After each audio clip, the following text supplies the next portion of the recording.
আমার ভাই কি করেছিল ফটিকছড়িতে করে করে হয়রানি, সুন্নিরা খাই বিরানি।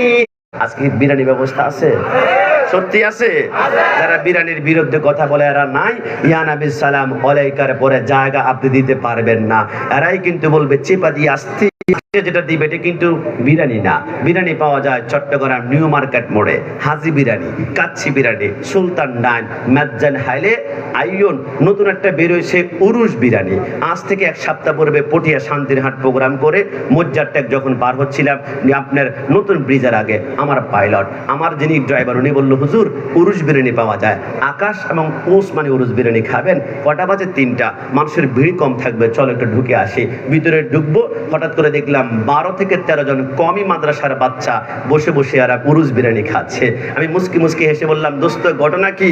উরুস তো মানো না, বিরিয়ানি তো ঠিকই চলছে। হুজুর কষ্ট নিবেন না, দিনের বেলা আসলে মানুষ ওহাবি বলে টিটকারি মারে, শরম লজ্জা আসতে পারি না। গোপনে গোপনে রাত্রে আসলাম, এখন তো আপনার খপ্পরে পড়ে গেলাম। মাহফিলে 12টা বাজায় ছেড়ে দিবেন। আমি বললাম কষ্ট নিবা না, তুমি যেটা খাচ্ছ ট্রেন্ডিং নাম ব্যবহার করেছে বিক্রি বেশি হওয়ার জন্য, এটা কিন্তু উরুস বিরিয়ানি প্রকৃত এটা না। তুমি এই বিরিয়ানির ভিতরে মশলা আগেবারে কম বেশি হলে পেট খারাপ হওয়ার সম্ভাবনা আছে, কিন্তু প্রকৃত উরুস বিরিয়ানি খেতে হলে জামে আহমদিয়া সুন্নিয়া আলিয়ার ময়দানে একটা বার চলে যাবা। যদি আরো সময় বেশি পাও তাহলে মাইজবান্ডারি শাহী ময়দানে একবার চলে যাবা। উরুস বিরিয়ানি বিসমিল্লাহি ওয়ালা বারাকাতিল্লাহ বলে খাও, মৃত্যু ছাড়া যে কোন রোগকে ভালো করবে আমার আল্লাহ। কথা বলো ঠিক কিনা? কিন্তু আমি বলে দোস্ত, উরুস বিরিয়ানির বিরুদ্ধে আচরণ করিও না। আমরা সুন্নিরা তাবারুক এমন ভাবে খাই যেটা বিসমিল্লাহ বলার সাথে সাথে আমাদের রোগ শাফা হয়ে যায়। এই জন্য আপনি দায়িত্ব নিয়ে বলছি, আজকের প্যান্ডেলে তাবারুক দিবে সেটা পরের ব্যাপার, কিন্তু ছোট্ট ছোট্ট বাচ্চারা রাত 10টা বাজে ঘুমিয়ে যাওয়ার কথা, 11টা বেজে যাচ্ছে, বাচ্চারা ঘুমাচ্ছে না। আমি জানি না ছোট্ট বাচ্চাগুলা ভবিষ্যতে কি হবে না হবে, তবে দায়িত্ব নিয়ে বলতে পারে এই ছোট্ট বাচ্চাগুলা জীবনে কোনোদিন জঙ্গি হবে না। কথা বলো ঠিকই না?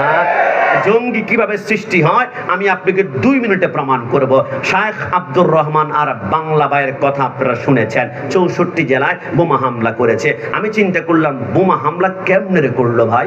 মাথায় টুপি আছে, মুখে দাঁড়িয়ে আছে, গায়ে পাঞ্জাবি আছে, পরনে জুব্বা আছে, বাংলা ভাইয়ের যেই পরিমাণ লম্বা দাঁড়ি এইখানে একজনের অত লম্বা দাঁড়িয়ে নাই। আমি চিন্তা করলাম বাংলা ভাই শায়েখ আব্দুর রহমানের ইউটিউবে এখনো চার্জ করেন, তার চেহারার দিকে তাকালে দেখবেন কপালে 1 দাগ 2 দাগ 3 দাগ, নামাজ পড়তে পড়তে দাগের কোনো অভাব নাই। বুঝতে পারলাম না ঘটনা কি? আমল তো কোনো কমতে ছিল না, সুন্নতের কমতে ছিল না। যারা বর্তমানে বলে সুন্নিদের আমল কম, আমি তাদেরকে বলি বাংলা ভাইয়ের আমলের কোনো কমতে ছিল না। তারপরে বোমা হামলা করলো কেন?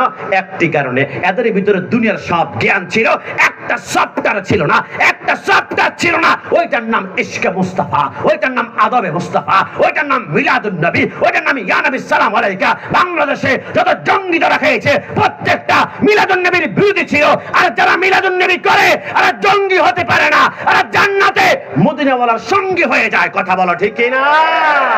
এই জন্য সন্তানকে সাবধানে রাখবেন। আমি দায়িত্ব নিয়ে আবার বলছি, যেই প্যান্ডেলে ইয়া রাসূলুল্লাহ স্লোগান নাই, ওই প্যান্ডেলে আমার নবীও নাই। কথা বলো ঠিক কিনা?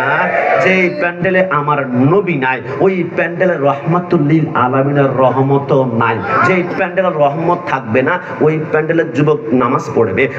যুবক যেই প্যান্ডেল রহমাতুল লিল আলামিনের রহমত থাকবে না, ওই প্যান্ডেলের যুবক মাথায় টুপি দেবে, মুখে মাত্র বুক কাঁপবে না, কারণ এর হৃদয় থেকে আমার নবীকে সরায় ফেলা হয়েছে, রহমত সরায় ফেলা হয়েছে। এর হৃদয়টা নেকড়ে বাঘের চাইতে হিংস্র হয়ে আছে, এর হৃদয়টা পাথরের মতো শক্ত হয়ে আছে। পাথরের মতো শক্ত দিলকে নরম তো কর রহমাতুল লিল আলামিন।